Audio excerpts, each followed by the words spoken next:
ఎందుకు అరే తిరిగే కుమ్మరి సారెతో చరిత మలుపు తిప్పినాము మరిగే కమ్మరి కొలిమిల మరలను సృష్టించినాము ఓర్పుతోన నేత నేసి ఒంటి కొలవలిచ్చినాము పండా కులాలన్నీ వృత్తులల్ల మునిగిపోంగా చెట్టు నుంచి కళ్ళు తీసి సేద తీర్చే గౌడన్నా ఈ నీతి గల్ల జాతులన్నీ ఏకమై ఎదురు పడితే ఏలేటి మనువాదుల ఎల్లగొట్ట నీక ఇప్పుడు దండు కట్టరో బహుజన దండు కట్టరా జెండా పట్టరో బీసీల జెండా పట్టరా దండు కట్టరో బహుజన దండు కట్టరా జెండా పట్టరో బీసీల జెండా పట్టరా నీటి తెలుపు పరుగు చూసి సేపదాడగని పెట్టి సిక్కుల దారాల నింపి సిద్ధమైన వలలనేసి ఉరుములల్ల మెరుపులల్ల ఎగసేటి ఉప్పెనల్ల సాగుకే సవాలు విసిర సంద్రంపై వేస్తన్నా అరే కోసి పెట్టి కొర్లగాసి అడవులెల్ల తిరిగినాము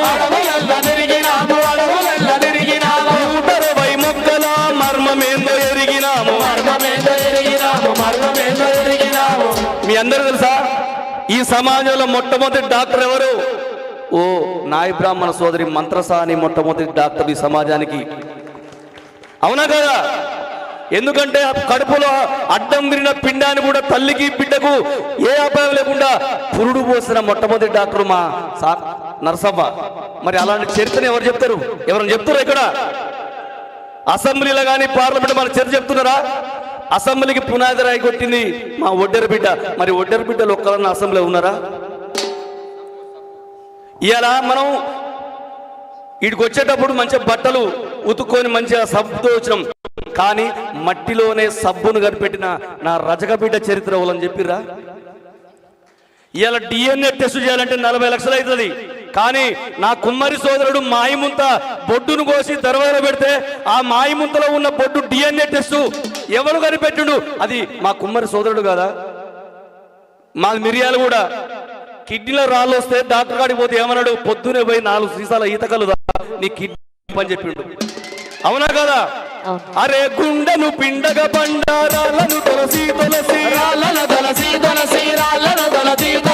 కొండలనే తవ్వి అందమైన దారులేసి కోటల పునాదులై కోవెల ప్రకారమై కలువరాతి భవనాలకు చంద్రశిలా వెలుగులమై ఉలిమనలా గన్నులతో ప్రగతికి ప్రాణం పోసి తంత్రమహిమతోటి వెదురు బుట్టలల్లితిమి.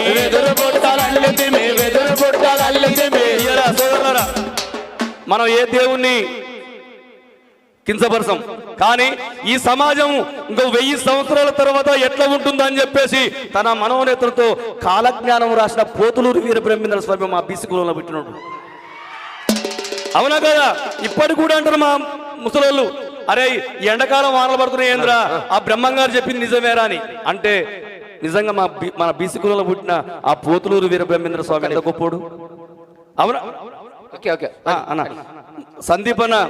సందీప్ ప్రసాద్ ప్లీజ్ స్టేమికి రావాలి కోరుతున్నాం. ఎందుకంటే సోదరులారా, ఇలా సంచార జీవులు ఉన్నారు, సంచార జాతులు.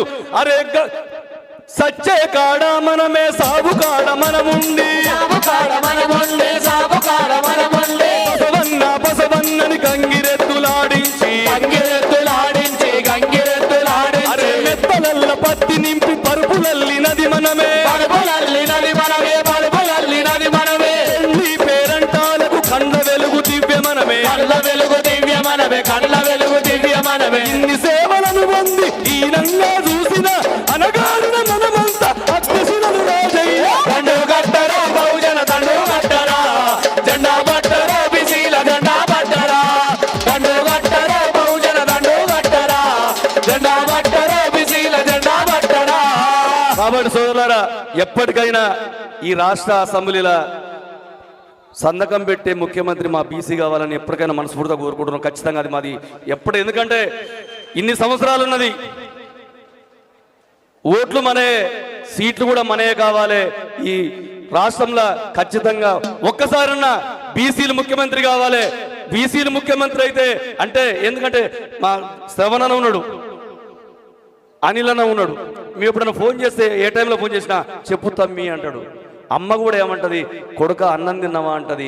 మన బీసీలు కూడా మంచిగా తమ్మి బాగున్నావా అంటారు. కాబట్టి మన వాణి మనం ప్రేమించుకుందాం, మన వాణి మనం ముందుకు పోదాం. జై బీసీ, జై జై బీసీ, జై బీసీ, జై జై బీసీ.